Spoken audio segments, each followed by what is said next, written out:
Well, welcome everyone. Thanks for tuning in to this week's edition of the Rec Poker Podcast, Forums Edition. You're stuck with me because our own Bluff Sterini is watching his Steelers maybe lose to the Browns, maybe win, but probably lose. I'm Chris Jones. You can find me 5v5 on PokerStars, the PokerStars home game, as well as on Twitter and Threads. And as always, we are sponsored by the Running Aces Hotel, Racetrack, and Casino. We really thank them for their support. And they've got a tournament series coming up in October. They'll be doing their scary themed one for Hollow Scream. And it's always a good one. It's about a $360 one, multiple day ones.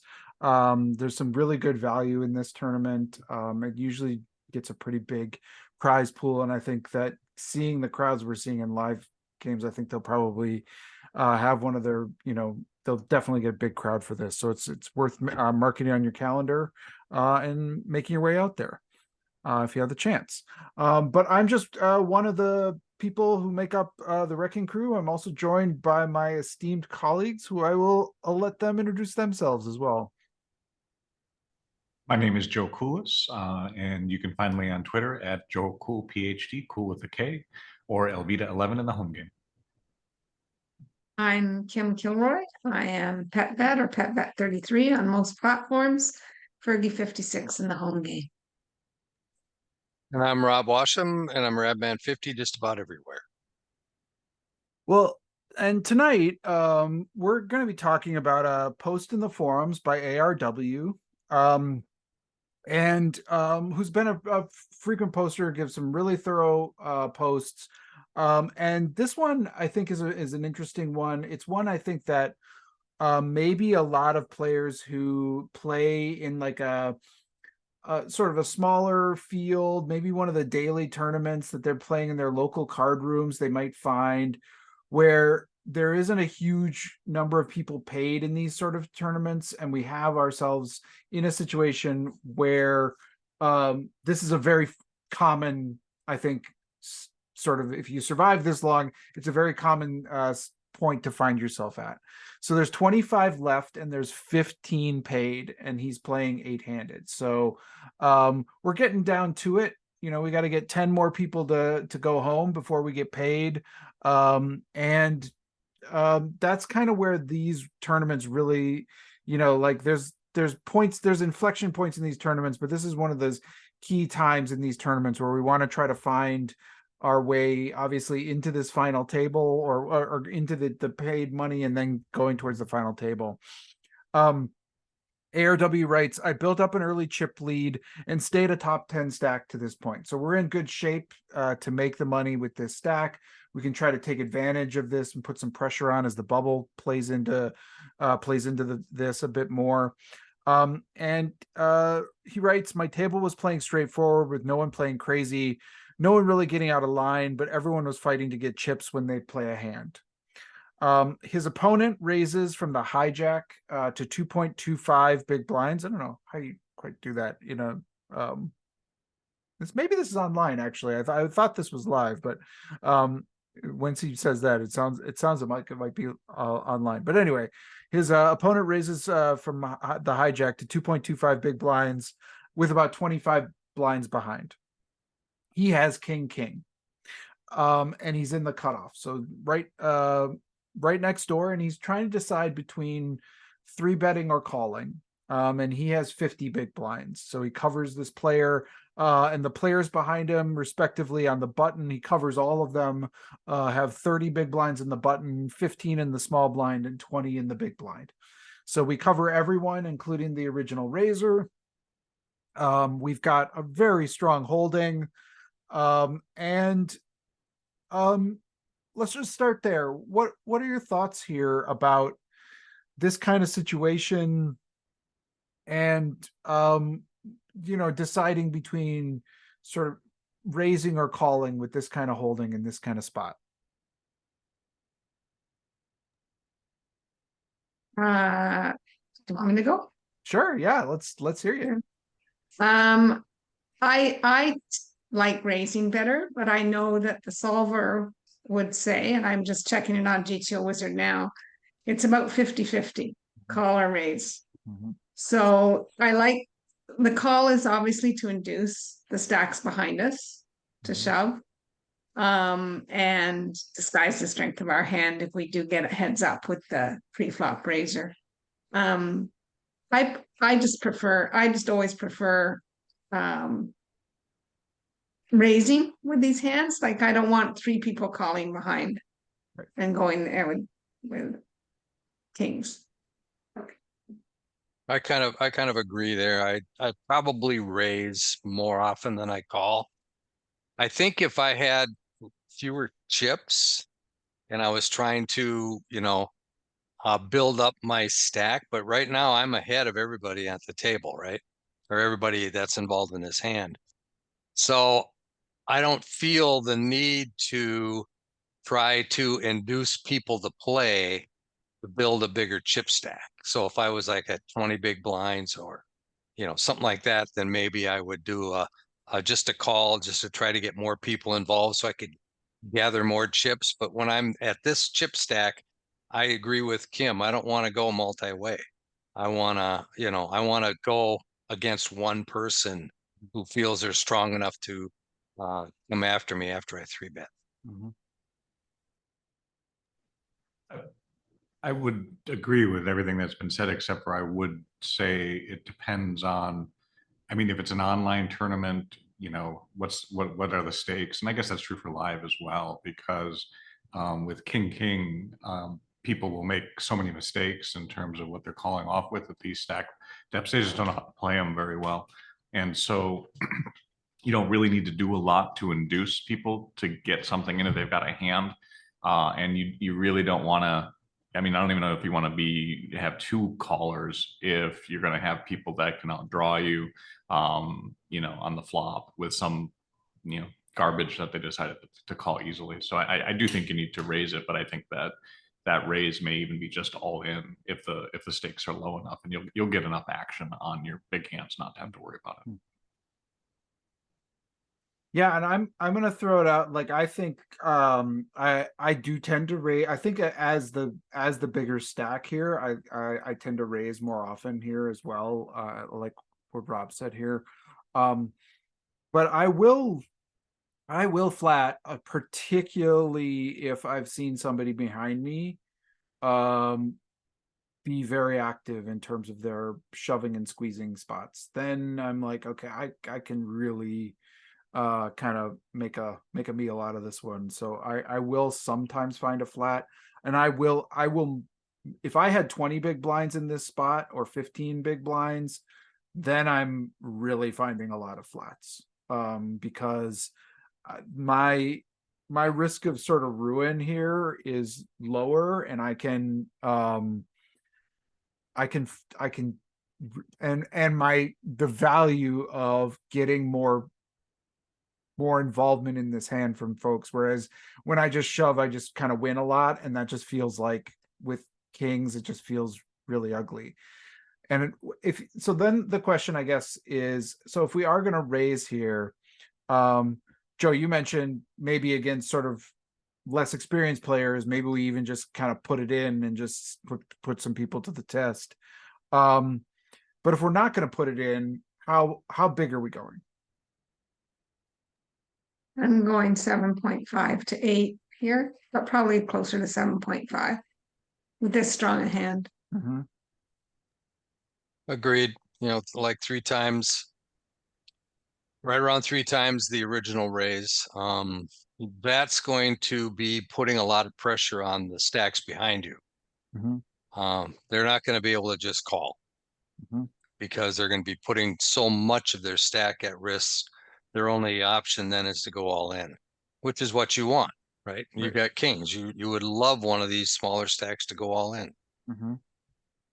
Yeah, absolutely. I don't even mind keeping it 6.5 to 7.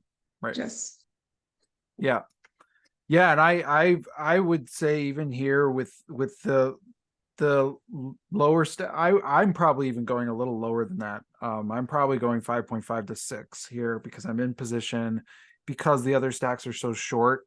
And because I want to give them some room to feel like I could fold. Where it might get harder the bigger I go. But I can see the reason to do the bigger raise will actually put some pressure on the stacks like a 20 and 30 big blind stack behind us can't really think about calling. So it will definitely induce some potential shoves if that's what we're trying to get with some of their stronger holdings. So ARW writes, as played, I decided to call. The 30 big blind stack jammed all in. The original razor folded, and I called with king, and I lose to jack. He's not being results oriented, not wanting to worry about this. This was a great spot for me. But he has some additional questions. When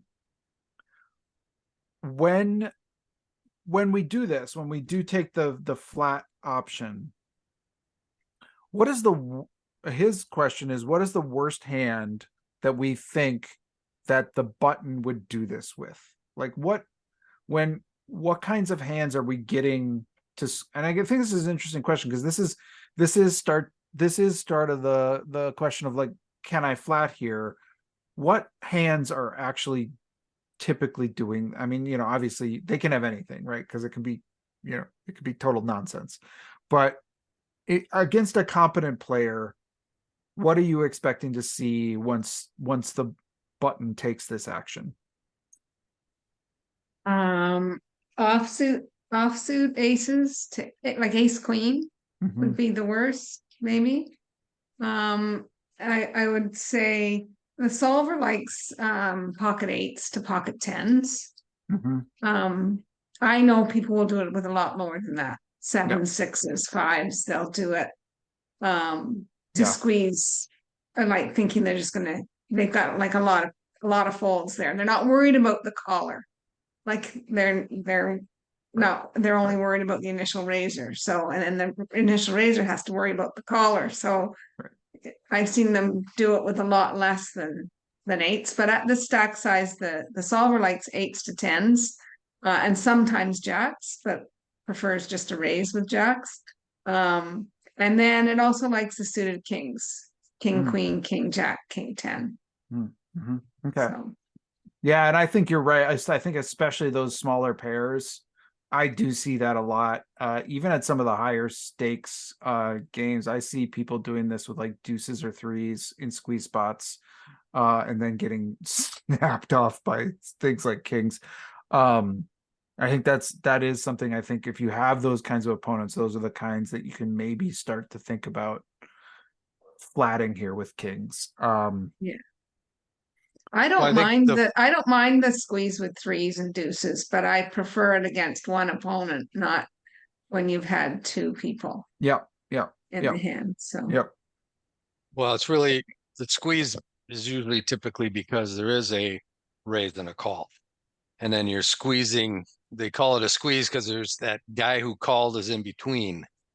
Right. So we're squeezing him and we're actually squeezing the original guy because he has to worry about the guy after him. So I think what happens in that squeeze situation is people will expand their range quite a bit because of the dynamic there between the original razor and the caller. There's so much pressure now when you do raise. So I think you do get a little bit wider range.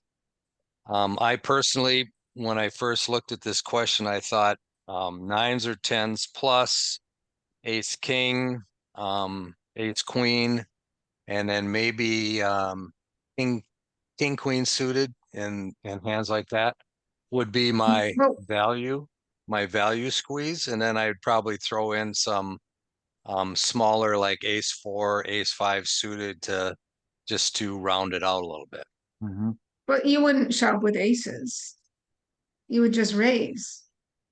Yeah, I've squeezed. I'm not saying shove. Or I'm saying this is a squeeze for all in. So like he's just asking what hands are the Well, worst we at the would. stack sizes that you are, if you got 30 big blinds and you're, I mean, you might as well at that point just jam it all in with any two cards that you're planning on squeezing with. But you wouldn't Don't want you to do think? that with aces. No, Why I not? wouldn't want to do that with aces. I would just raise with aces. And I would raise with Okay, some other hands too, right?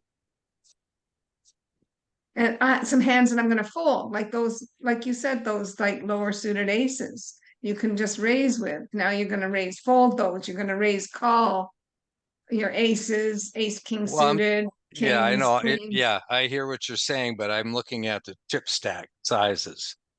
And I'm thinking that I'm going to be putting a lot more pressure on them by jamming all in with 15 big blinds or 20 big blinds.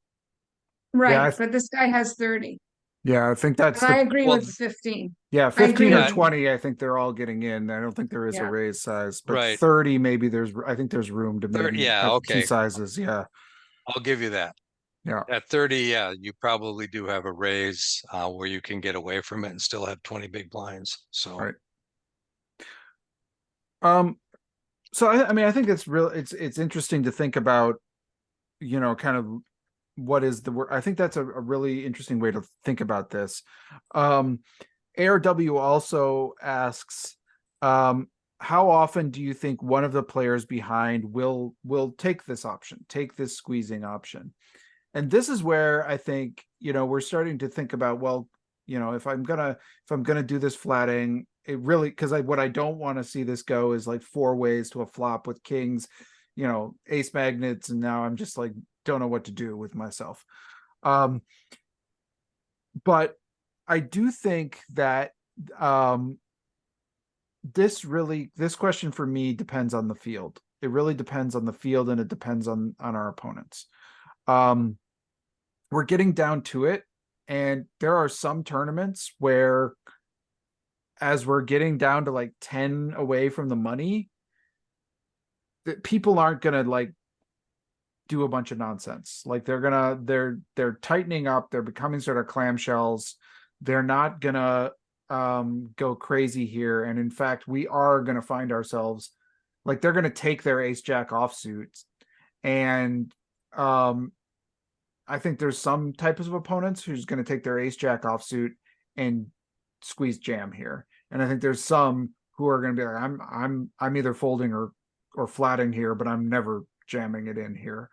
And I think we have to make some observations about our opponents in terms of like what kinds of players we're up against. If we're taking this flatting action, we should know who behind us has the capability of taking I think what we want to have happen is, because I agree with some of those thoughts about ace queen and maybe eights or nines being sort of like hands that probably do this on a fairly regular basis.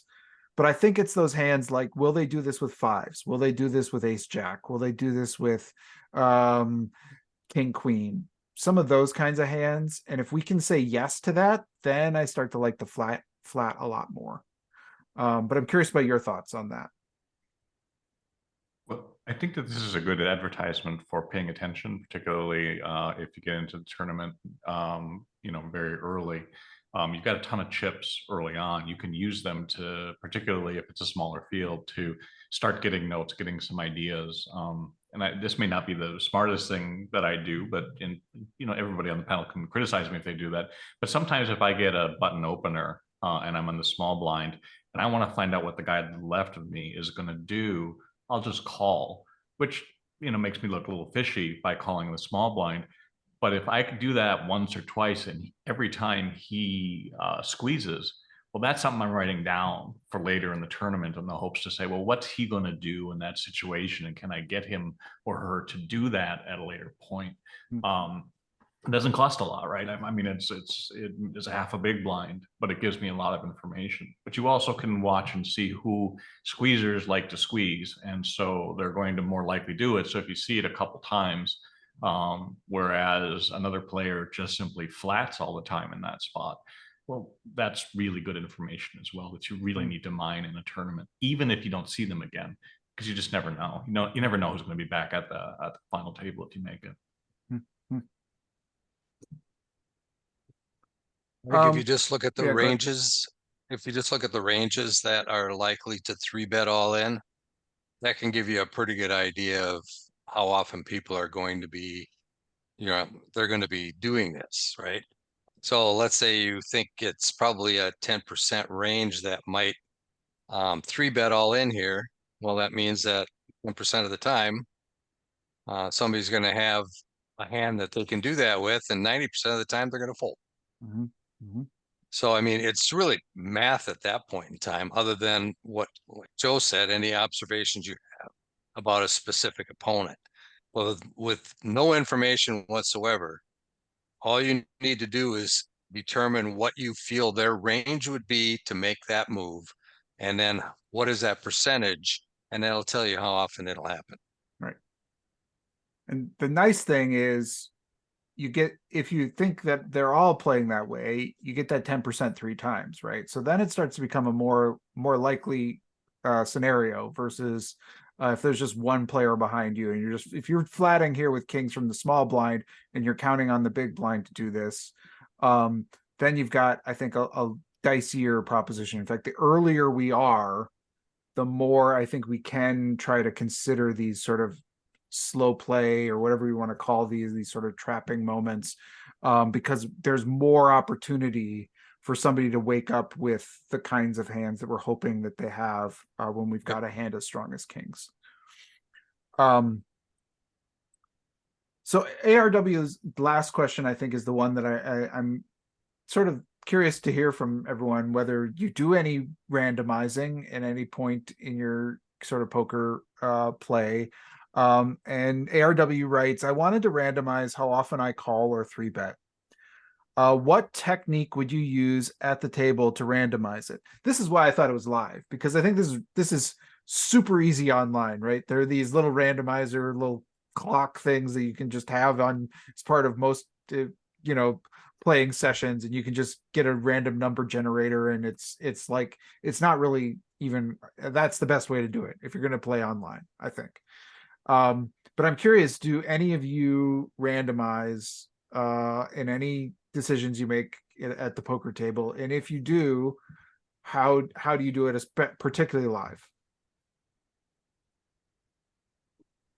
I don't. Well, I don't. Some people would I- argue that my play entirely is random. Yes. No, I don't, but if I was to do it, there's something we learned in the Poker Brain when we were doing the book study with Matt Matros. He likes to use cards. He likes to use the suits and the colors. Mhm. So you look at your first card. If it's red, it's it's either red or black, and you choose that before the session starts, right? So you know that if a decision is going to be made, you're going to go, if you're going to fold or call, right? Your decision is call. Let's say your decision is call or fold. If the first card you look at is red, you're going to call. If it's black, you fold. That's your, you've got your randomization there. You could also pick a specific suit. And if that first card is that suit, then it's like you got your 25%. So and he only used those kind of methods because for him it was either a 50-50 where it's half the time or it's most of the time. And so if it's most of the time, that's more of a 75-25. And that was all he did. He never did the 33 or, whatever. It was just, those were the types of things he randomized. And I generally look at the stakes that I'm playing, the people I'm playing against, and I kind of just, where you would normally randomize, I use the field that I'm against and the opponents that I'm against to determine whether I'm going to call or fold or raise or fold or raise or call or whatever it might be. Yep. Yeah, I think that's a good one. The suits is a good one. One I rarely do this, but I there's sometimes like I want to try to do it, and I have done this live. Most any poker chip on earth, certainly the ones I played with in any venue I've been at, have a distinctive thing that is on one point of the chip. You know, it's either like there's like a spade or a club or a diamond, or there's like some of them have dice and it's like a 1 or a 2 or a 3, but there's something on a chip that is like at one spot on the chip, and you can sort of spin it, right? And it can point, you know, toward something right, down, or left, and that's enough. That's it. That's the same kind of thing. I do it in quarters, so it's like, okay, if it goes to the bottom, I'm folding. If it goes to the top, I'm calling or whatever. And so that's another way you can do it, with something that's just immediately available to you at the table, and nobody really even knows what you're doing. Everyone plays with chips, and you can just kind of like quickly spin it on the table, and then, you know, it barely anyone knows that that's what's going on, even if you're worried that they're, I wouldn't even be worried. I'd be happy to tell somebody, be like, I'm spinning this to decide. Here we go. But Or you could take a coin, just take a coin out of your pocket and flip it. yeah. I've seen people do that at the Yeah. poker table, and Yeah. it's hilarious. Yeah. Mostly cash, but it's hilarious because they're just gambling. Yeah. That's all they want to do, is they just want to gamble a little bit. Right, They're not right. really. I've seen some of those big streams where like I saw there was like almost a $400,000 hand where I think it was like Doug Polk and somebody playing, and he did a randomized thing where he had a spade and a heart, and he said, look, I forget what he had. He had like pocket tens, right? It was a bluff catcher. And he said, if I turn over the heart, you can mix them up. If you turn over the heart, I'll call. If you turn over the spade.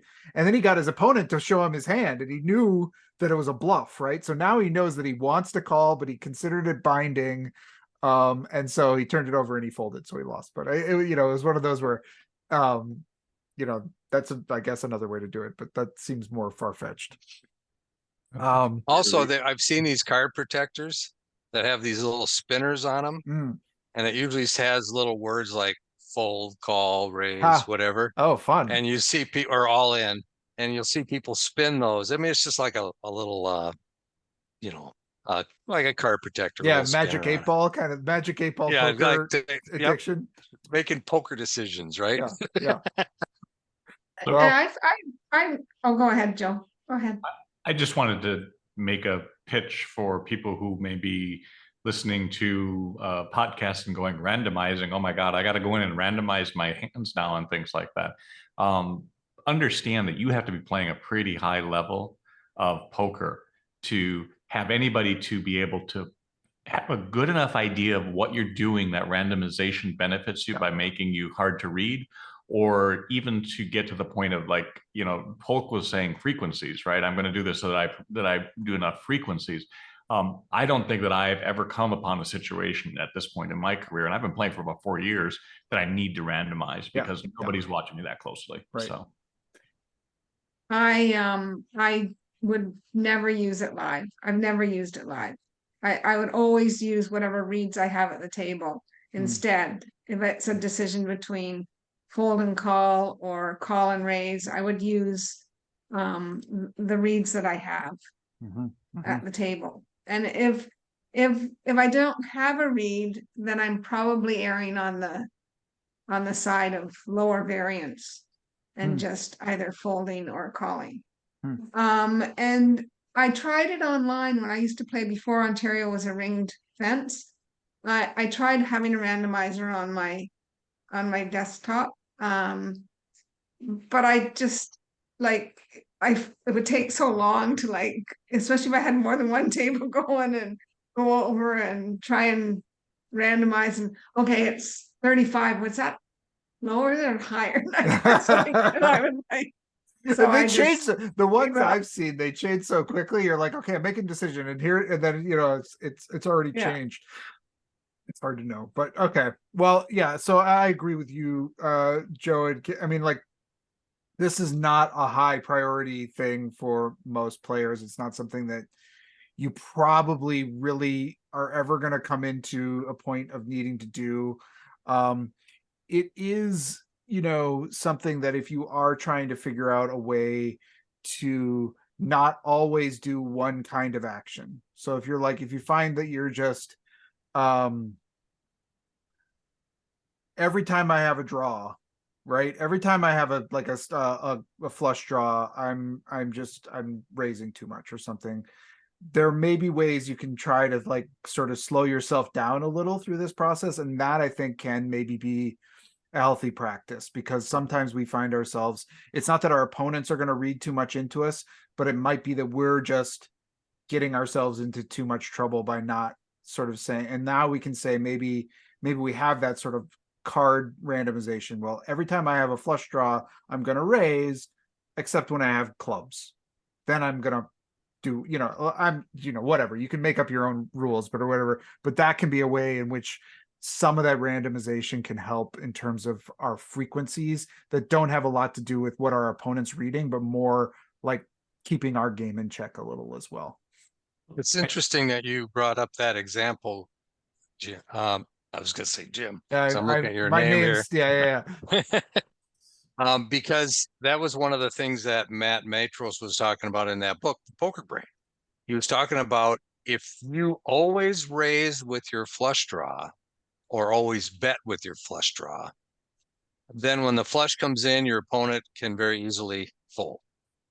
But if you never raise or call with your flush draw, when the flush comes in, they won't know whether you have it or not. So that is one area, because people concentrate so much on flush draws at the table. Everybody is concentrating on those. So that's one area where you should try to randomize and not always do the same thing with your flush draw.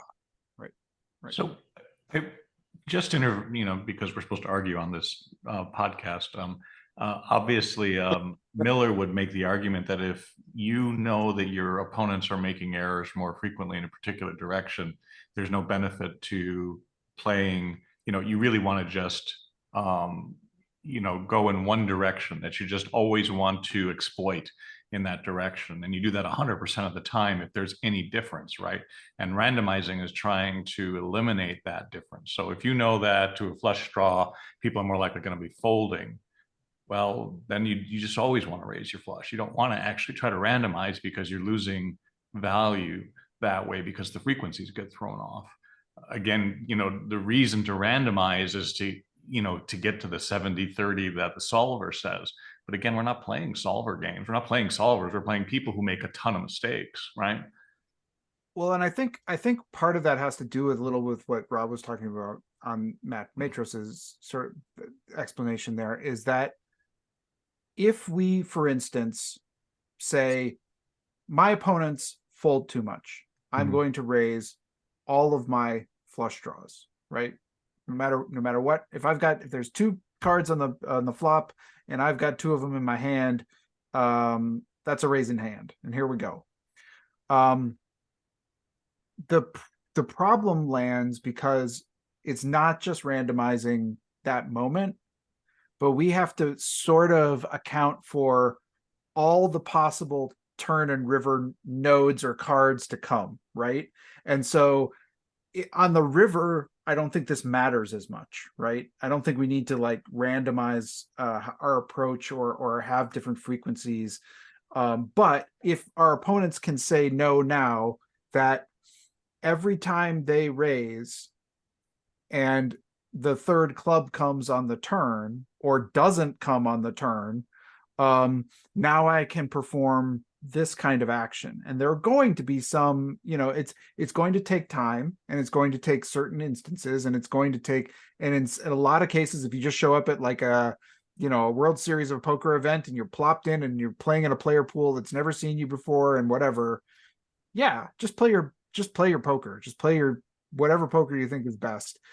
But over time, if you're playing some good opponents, and even not like, I'm not talking like, elite opponents, but just good observant opponents, there's going to be some areas that they're going to catch up on if you're always playing those kinds of spots the same. I That would would be agree. my response to that. Yeah. Okay. I think that's a good note to maybe sort of wrap this up on. Any other thoughts on this post from ARW? No? All right. Well, I want to thank ARW for tuning in and leading us through this conversation. It was a good conversation, lots of good questions asked. As always, I want to thank Running Aces Hotel, Racetrack, and Casino. And I want to thank Joe, Rob, Kim, for helping out with this conversation. And then you, the listener. We couldn't do this without you. Thanks for tuning in, and we will see you again next time.